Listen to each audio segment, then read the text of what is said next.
parte di queste comunità. Per esempio prima ho visto una donna che indossava l'abito di Meana Sardo, un'altra prima dell'Ogudoro, quindi secondo me sono persone che vivono a Cagliari, che hanno indossato l'abito della propria comunità, esatto. E sono appunto stanno partecipando, diciamo, in maniera informale alla processione. Bello anche questo, certo. Insomma. Diamo adesso spazio, ho visto una formazione di Launedas che ritornano anch'esse alla processione del rientro.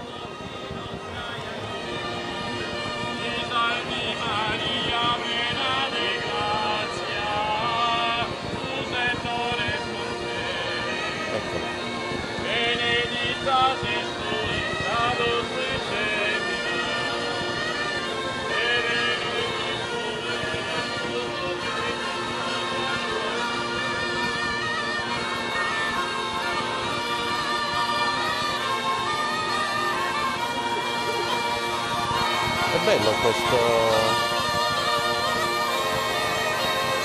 mix che si crea, no? Quindi a Roma questi suoni nella piazzetta, il canto polifonico, ancora i rosari cantati dai gruppi di devoti che precedono il santo. È tutto questo che crea questo clima di preghiera. Io penso di poter dire già da questi primi minuti della processione che mi pare che ci sia ancora un concorso di devoti, mi sembra davvero imponente. Numeroso. Adesso vediamo sì, Scalaplano, sì, anche come rappresentanze da diversi